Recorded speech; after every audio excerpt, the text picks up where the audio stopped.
대학을 가면요, 수강 신청이라는 것을 해요. 자기가 원하는 과목을 자기가 이렇게 신청을 해서 학생들마다 다 시간표가 다 다르죠. 수강 신청을 하는 그 책자를 보면 그 앞에 과목 앞에 하나의 이제 규범이 나와 있어요. 그게 뭐냐면 필수냐 선택이냐 이렇게 되어 있습니다. 필수 과목이 있고 선택 과목이 있다. 가만히 생각해 보면 우리 신앙도 그런 것 같습니다. 신앙생활을 이렇게 놓고 보면 필수 과목이 있고요, 선택 과목이 있어요. 뭐가 필수고 뭐가 선택이냐, 여러분 한번 곰곰이 생각해 보시기 바랍니다. 제가 한번 문제를 내볼 테니까 여러분 한번 답을 해보시기 바랍니다. 필수인지 선택인지. 자, 예배 필수예요 선택이에요? 네, 필수죠. 이거 선택이라고 생각하시는 분 있어요? 이거 잘못되는 거예요. 예배는 필수예요. 주일날 이렇게 대예배로 나오는 거, 이거는 하늘이 두 쪽 나도 여러분이 꼭 우리 대도교에 나올 필요는 없겠죠. 뭐 출장을 가거나 여기에 없을 수도 있으니까. 그러나 어느 곳에 있든지, 병상에 있더라도, 내가 다리가 다치고 그래서 움직일 수가 없는 상황이라도 병상에서라도 구별된 시간, 시계를 보면서 지금부터 내가 1시간 동안 예배 드려야지, 지금부터 내가 30분 동안 예배 드려야지 하고 자기 혼자서라도 예배를 드려야 되는 거예요. 이거는 필수 중에 필수입니다. 자, 기도 뭐예요? 소리가 점점 작아지네요. 이거 선택이라고 생각하시는 분, 기도는 뭐 해도 되고 안 해도 되는 거지, 아니에요. 필수예요. 그렇죠? 기도는 필수입니다. 반드시 그리스도인이라면 반드시 기도해야 되는 것입니다. 자, 전도 필수예요 선택이에요? 눈치 보니까 필수인 것 같죠?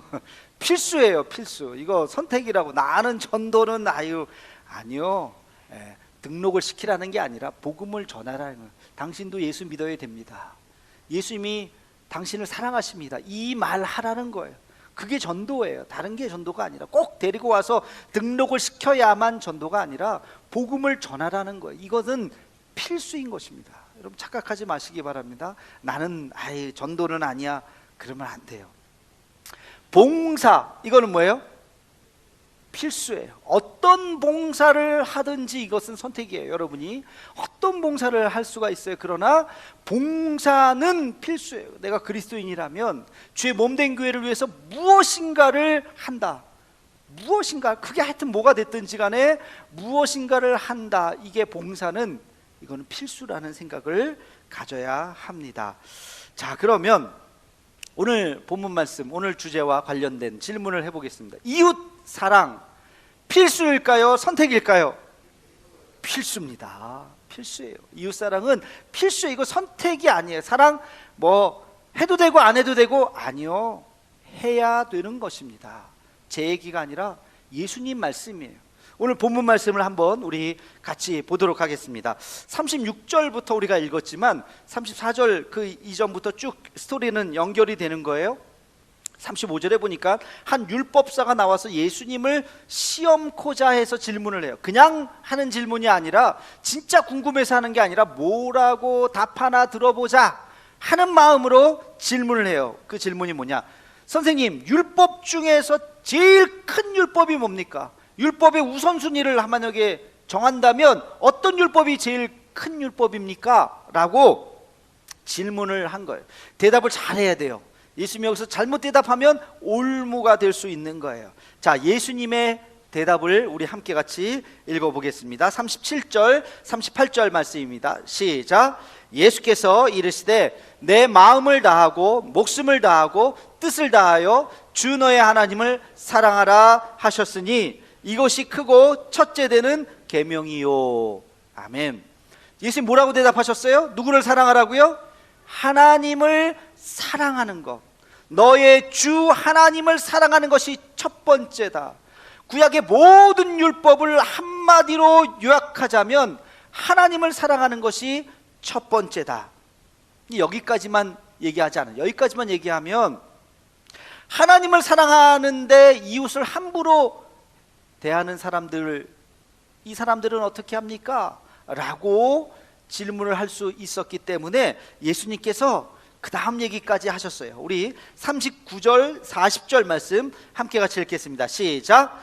둘째도 그와 같으니 내 이웃을 내 자신과 같이 사랑하라 하셨으니 이 두 계명이 온 율법과 선지자의 강령이니라. 아멘. 둘째도 그와 같으니, 이 이야기는 뭐예요? 첫 번째, 둘째 순서가 아니라는 거야. 이게 제일 크고 이건 두 번째가 아니라는 거죠. 첫 번째나 두 번째나 똑같다는 거예요. 두 번째가 뭐예요? 그것은 내 자신과 같이 내 이웃을 사랑하라. 이웃 사랑, 하나님 사랑과 이웃 사랑, 이것은 똑같다는 거예요. 우리가 뭐 사장님이라면 직원들 막 월급도 안 주고 막 학대하고 뭐 이러는 사람들 신문 뉴스에 보면 가끔 나오죠. 근데 만약에 그 사람이 예수 믿는 사람이라는 걸 알면 우리가 얼마나 부끄럽습니까? 아니, 교회 생활은 잘한다고 하는 사람이, 직분자가, 심지어는 교회 장로가 어떻게 직장은 사람들한테 저렇게 막 함부로 할 수 있느냐? 하나님을 사랑한다고 하면서 어떻게 그렇게 할 수 있느냐? 우리가 그런 생각을 할 수가 있어요. 뭐가 잘못된 걸까요? 그 사람은 진짜 하나님을 사랑하는 게 아니에요. 진짜 하나님을 사랑하면 어떻게 한다고요? 이웃을 사랑한다고요. 이것은 구분할 수가 없다고요. 그러니까 이웃 사랑하는 걸 가만히 보면, 야, 이 사람이 진짜 하나님을 사랑하는지 안 사랑하는지를 알 수가 있다는 것입니다. 그래서 이웃 사랑은 선택이에요, 필수예요? 필수예요, 필수. 오늘 은혜의 강물이 흐르게 하소서, 네 번째, 이웃의 은혜의 강물이 흐르게 하소서, 이 말씀을 함께 같이 나누는 것입니다. 이웃 사랑은 우리의 사명이에요. 여러분, 각자의 삶도 그렇고 또 예수님의 그 사명을 이어받은 우리 교회도 그런 것입니다. 교회도 이웃을 사랑하는 것을 우리가 사명으로 여겨야 하는 것입니다. 자, 그러면 중요한 질문을 하겠습니다. 이웃 사랑이 과연 뭡니까? 그렇죠? 이웃 사랑이 과연 뭐, 이웃을 사랑해야 된다는 것까지는 알겠는데, 그러면 구체적으로 뭐가 이웃을 사랑한다는 것이냐? 여러분, 사랑이라는 것만큼 굉장히 추상적인 게 어디 있겠습니까? 자, 성경에서 말하는 그러면 이웃을 사랑하라, 교회가 우리 이웃을 어떻게 사랑해야 되는가? 구체적으로 제가 한 두 가지만 말씀을 드리려고 합니다. 첫 번째는요, 잘 기억하셔야 돼요. 첫 번째는 구제입니다. 구제. 뭐라고요? 구제. 구제가 뭐예요? 도와주는 거예요. 어려운 사람들을 도와주는 겁니다. 성경에 보면 최초의 교회가 나오죠. 사도행전에 보면 최초의 교회, 어떤 교회예요? 이게 딱 나와야죠. 최초의 교회가 어떤 교회예요? 예루살렘 교회잖아요. 그렇죠? 예루살렘 교회, 참 초대교회, 멋진 교회라고 생각했지만 성경을 쭉 읽어보면 여기에도 문제가 있었어요. 싸움이 났어요. 분란이 일어났어요. 교회가 아주 시끄러웠어요. 사도행전 6장에 그 장면이 나옵니다. 왜 시끄러웠는가? 아주 자세하게 묘사가 되어 있어요. 예루살렘 교회에 어려운 형편을 갖고 있는 사람들이 있었어요. 그들에게 매일매일 구제를 해요. 먹을 것을 주지 않으면 먹을 수가 없기 때문에 구제자 명단을 쭉 적용을 하는데, 예루살렘 교회에는 크게 두 부류가 있었어요. 하나는 그 본토백이 유대인들, 유대의 크리스찬들이 있었고, 헬라 지역에서 살다가 예루살렘으로 온 이민파들, 헬라파 유대인들이 있었어요. 근데 명단을 하다 보니까 자꾸 어디가 빠졌어요? 헬라파 유대인들이 자꾸 누락이 되는 거예요. 먹을 것은 얼마 없는데 자꾸 우리 식구 감싸줘 해가지고 본토백이들만 자꾸 명단을 하다 보니까 이쪽이 점점 소외당하고 있었던 거죠. 그러다가 아니, 이렇게 하면 안 됩니다. 우리 자꾸 명단에 빠져서 우리가 점점 어려워지고 있습니다. 이 문제가 교회 안에서 크게 불거지게 된 거예요. 그래서 이 문제를 해결하기 위해서 재직을 뽑습니다. 이게 최초의 재직이에요. 집사님들을 뽑아서 이 문제를, 구제를 정확하게 1.1획도 오해나 그런 문제가 없도록 잘 뽑힌 사람들이 누구예요? 7명의 집사들이죠. 처음으로 이 재직을 만들게 된 겁니다. 그 중에서 우리가 알고 있는 누가 들어가 있어요? 스데반 집사님이 그거를 잘하는 재직을 만들었던 겁니다. 여러분, 이 장면을 한번 가만히 보세요. 예루살렘 교회에서 있었던 이 일들을 가만히 보면 초대교회의 첫 번째 교회의 그 첫 사역 중에 하나가 뭐가 있었다고요? 구제가 있었다는 거예요. 어려운 사람을 돌보겠다는 거예요. 배고픈 사람들 그냥 알아서 먹던 말던 뭐 그러다가 죽으면 천국 가면 되니까 그냥 상관없이 내버려 두지 않았습니다. 어려운 사람들을 어떻게 해서든지 챙겼습니다. 좀 있는 사람들에게 좀 더 내세요. 있는 사람들에게 좀 더 걷어서 없는 사람들을 나누어 주었던 것입니다. 이 구제의 일들을 초대교회에서 처음부터 하기 시작했던 것입니다. 바울은 이것을 잘 보고 배웠어요. 그래서 바울이 가는 교회들마다 뭐라고 이야기했느냐? 어려운 교회를 위해서 조금 도와주세요.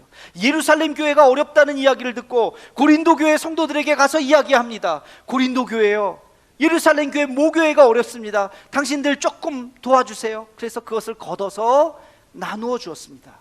여러분, 그 장면 함께 잠깐 읽어보도록 하겠습니다. 고린도 후서 8장 13절에서 15절까지 말씀을, 바울이 이 헌금에 대해서 어떻게 생각을 하고 있었는지, 자, 우리 함께 같이 13절부터 읽도록 하겠습니다. 시작. 이는 다른 사람들은 평안하게 하고 너희는 곤고하게 하려는 것이 아니요, 이제 너희의 넉넉한 것으로 그들의 부족한 것을 보충함은 그 후에 균등하게 하려 함이라. 그 다음, 기록된 것 같이 많이 거둔 자도 남지 아니하였고 적게 거둔 자도 모자라지 아니하였느니라. 아멘. 15절 말씀, 기록한 것 같이, 어디에? 구약성경 어디에? 출애굽기에 보면 이런 말씀이 있다는 거. 많이 거둔 자도 남지 않고 적게 거둔 자도 모자라지 않는다. 뭘 거뒀다는 거예요? 만나 이야기죠. 만나, 그 당시에 뭐가 있겠습니까? 광야에서 만나를 거두는데 욕심을 가지고 많이 거둔 사람 결국에 먹지도 못하고 어떻게 돼요? 다 상해버리는 거예요. 많이 거둔 자도 남지 않고 적게 거둔 자도 빵을 내서 이렇게 먹으면 충분히 배부르게 먹을 수 있다는 거예요. 이 원리가 바로 헌금의 원리입니다. 거기 보면 균등하게 하게 하려 하노니, 그런 표현이 있죠. 많이 거둔 사람들은 조금 더 내놓고 힘들고 어려운 사람들을 위해서 그들을 보태십시오. 그러면 우리 모두가 다 같아질 것입니다. 이게 헌금의 원리라는 거예요.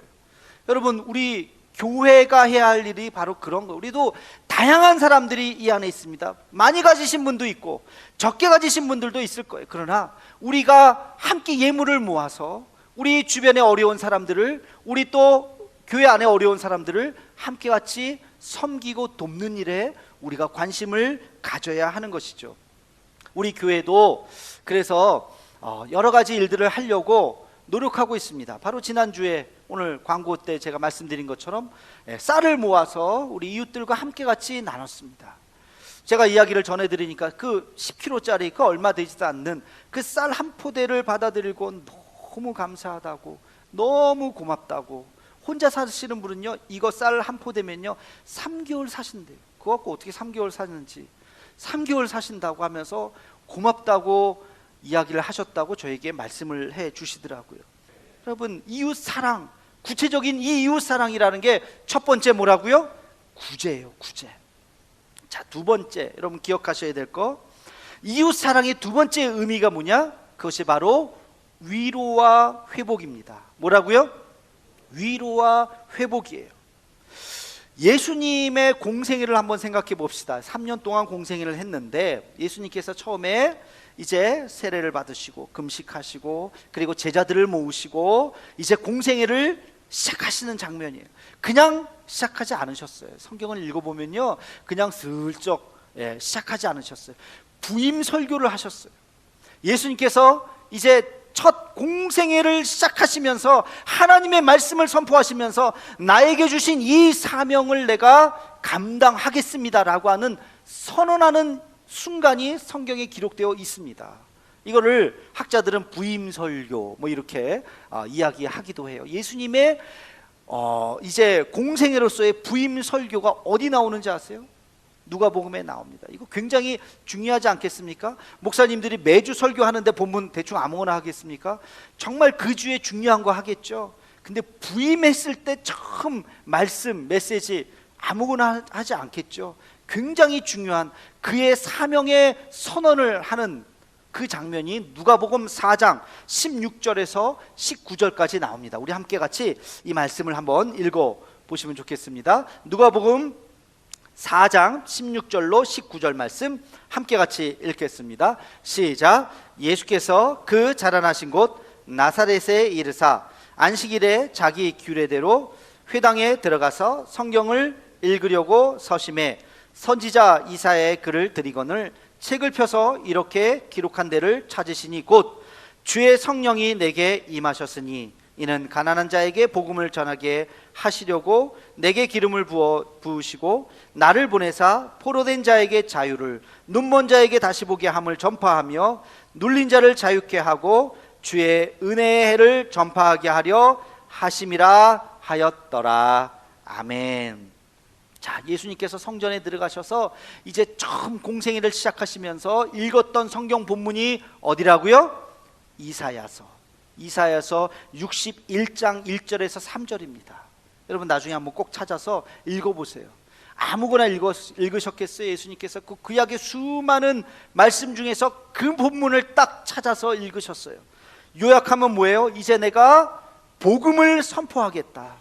예수님께서 가는 곳마다 복음이 선포되죠. 복음을 선포하겠는데 그 복음이 뭐냐? 이 말씀, 예수님이 가는 곳마다, 예수님께서 말씀을 전하는 곳마다 포로된 자유가 자유케 되고 눈먼 자가 다시 눈을 뜨고, 이게 실제로도 일어났지만 대단한 은유적인 표현이죠. 눈먼 자가 눈을 뜨는 거예요. 알지 못했던 자가 깨닫게 되는 것입니다.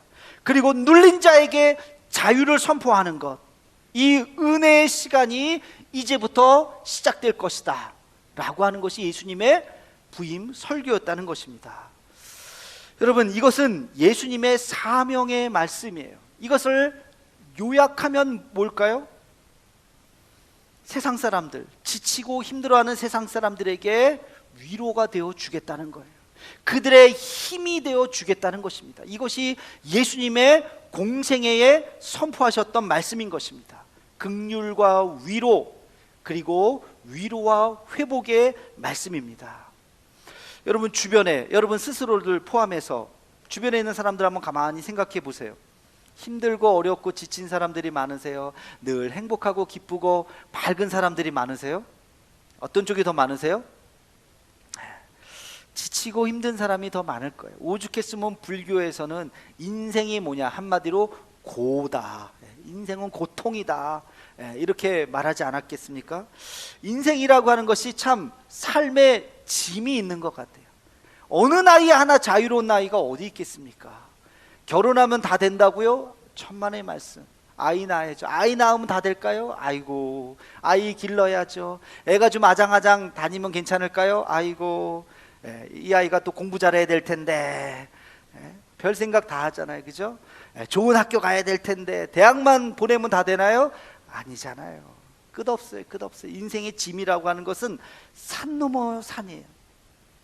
요즘에 우리나라에서 먹을 것이 없어서 굶어서 죽는 사람 있을 수도 있습니다만 그렇게 없죠? 굶어서 죽는 게 아니라 왜 죽어요?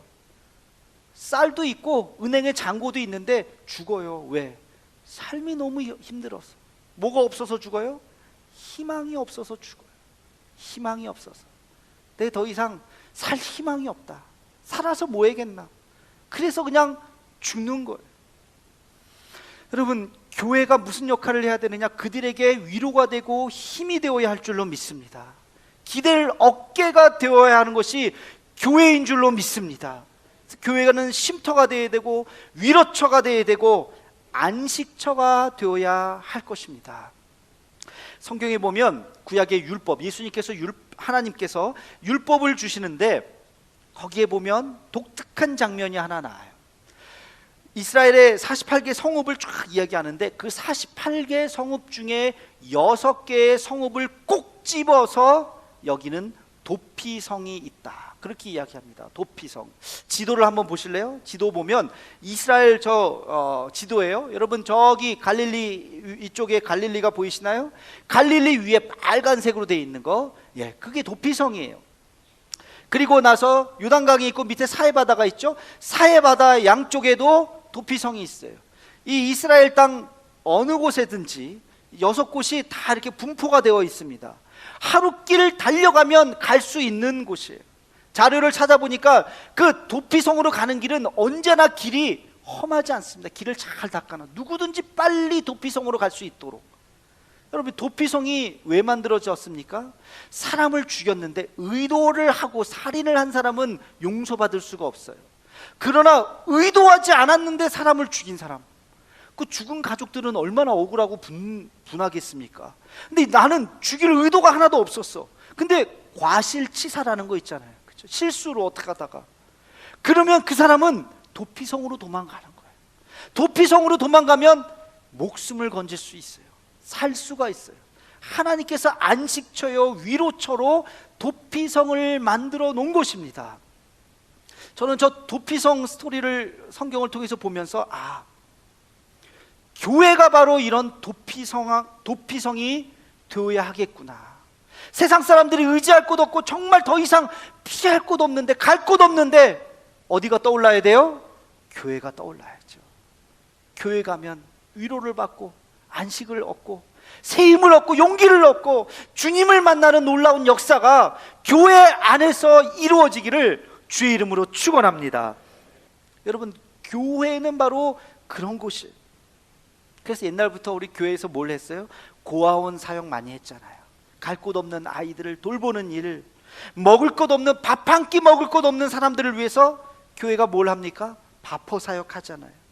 갈 곳 없는 미혼모들, 그들을 모아서 쉼터 사역을 하고, 장애인들, 그들에게 재활훈련을 하고 직업훈련을 가르쳐서 사회에서 일꾼이 되도록 만드는 일들을, 사회가 다 하지 못하는 일들 교회가 하는 것입니다.